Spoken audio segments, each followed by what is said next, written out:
Então vamos lá, aqui na verdade, ó, eu cometi um erro mesmo, aqui é como são declaração das variáveis, é ponto e vírgula, tá? O que está errado aqui é porque aqui eu não tinha, eu tinha colocado o string de antes, ele estava string e o inteiro, é só o inteiro, então essa variável aqui vai ser o inteiro para verificar o total de produtos existentes dentro da categoria, ok? Aqui ele está dando erro nessa variável, this.totalprod, é isso mesmo, ela é inteira, provavelmente o erro ali era porque, como ela estava como string antes, ele estava dando esse problema. Mas ok, então tá aí a nossa classe, ela já está criada e esses são os campos que eu vou precisar na tabela de categorias. Assim que eu for tendo outras tabelas, nós vamos criando aqui dentro dos modelos outras estruturas. Então vamos lá, eu abri o modelo aqui, eu sei que não tem muito nada a ver com o que nós estamos fazendo, mas vai ser bem parecido, tá? Eu vou criar mais ou menos parecido com essa estrutura. Então aqui acima nós vamos ter as opções, que eu coloquei lá o que deseja comer. Aqui vai ter o íconezinho de notificações, que no nosso aqui mandava para o login, fazer um logout também. Aqui vai ter a parte de categorias, que é onde eu estou mostrando para vocês, né, onde nós estamos montando agora, beleza? Depois abaixo vai ter a parte dos produtos. Então nós vamos fazer o seguinte, nós vamos precisar de uma área das categorias.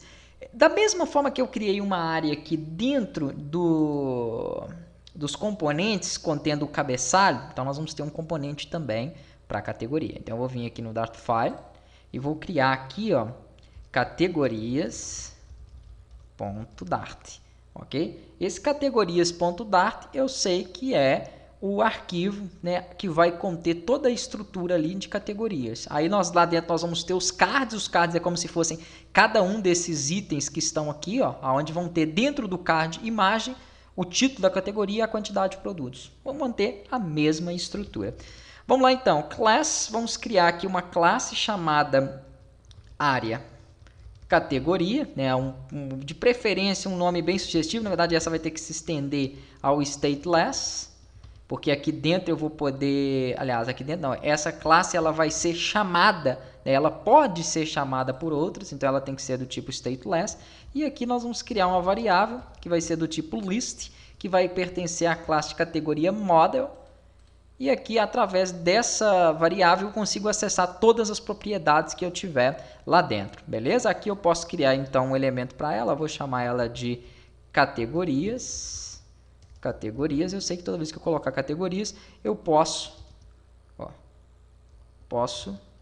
acessar essas propriedades ali dentro, beleza? Então aqui na hora que eu colocar dentro da minha classe categorias, ponto, eu vou conseguir acessar, né, aqueles elementos. Vamos aqui fazer o seguinte, vamos inserir um override, um método aqui override, da mesma forma, que é como se fosse o construtor da nossa classe, e vamos aqui chamar um widgetBuild com build context. Toda vez para colocar as informações e inserir conteúdo, nós precisamos do context. Beleza.